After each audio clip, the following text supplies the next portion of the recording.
It turns out Apple's latest product is discrimination.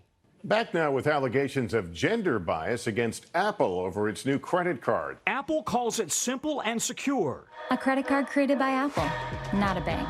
But Apple and partner Goldman Sachs are now accused of gender bias.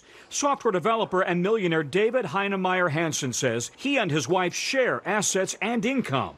But Apple Card gave him a credit line 20 times higher than hers, even though she has a higher credit score. It seemed very discriminatory that I would get 20 times the credit limit, even though our stats were the same. Goldman says a computer algorithm made the decision. When Hansen vented on Twitter, social media erupted with similar stories. Apple, how could you? This is the most sexist product since that iPhone that needed to be unlocked with your penis. And if you're going to be a credit card that discriminates, don't do it based on gender. You should do it based on what people buy. Like, if you're using your credit card to buy a beanbag chair and a lava lamp, you shouldn't have a credit card. That's what it should be. But I do think that, unlike other forms of discrimination, this one might actually be addressed. And I say that because the victims are the most millionaire white people I have ever seen in my life. Look at that couple, huh? The only thing whiter than them is a Panera gift card. That's the only thing. So I'm excited they brought this out. And finally, in some major international news, yet another Latin American country is saying adios to its presidente. Chaos in Bolivia after the president, Evo Morales, announced he is resigning amid protests and calls from the military to step down. Former Bolivian President Evo Morales on his way to a new life after Mexico granted him political asylum. He says it will prevent what he calls blood and grief in the unrest following a resignation Morales and his supporters called a coup. Morales tweeting an appeal asking Bolivians to, quote, take care of the peace and to not fall into violence. It remains unclear who will now lead Bolivia. A so-called extraordinary session of Bolivia's legislature is set for today. Damn. Now Bolivia's government has collapsed?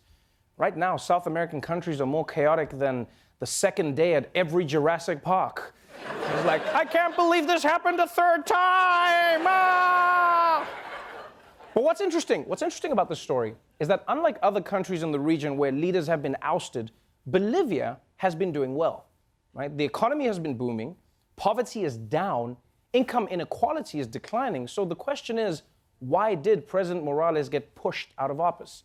Well, people like Donald Trump and Marco Rubio are saying that Bolivians forced President Morales out because he was trying to stay in power for too long, right? He was trying to get a fourth term. But people like Bernie Sanders and AOC argue that Morales never broke any laws. The Bolivian military is just overthrowing a popular socialist leader. And I don't know who to believe, because I get what Bernie and AOC are saying, but on the other hand, who knows more about international affairs than Donald Trump? All right, so now another South American country has a power vacuum. And no matter what you think of Evo Morales, it's not good for a country to be leaderless. It's chaos. Right? I mean, could you imagine, like, if that happened in America, if, like, just Trump just, like, disappeared, just went away? Okay, you know what, maybe that's a bad example. No.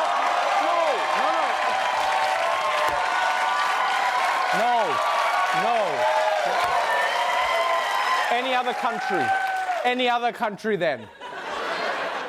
I feel like Trump's the only leader that could just disappear and everyone would be like, wow, this actually works better without him.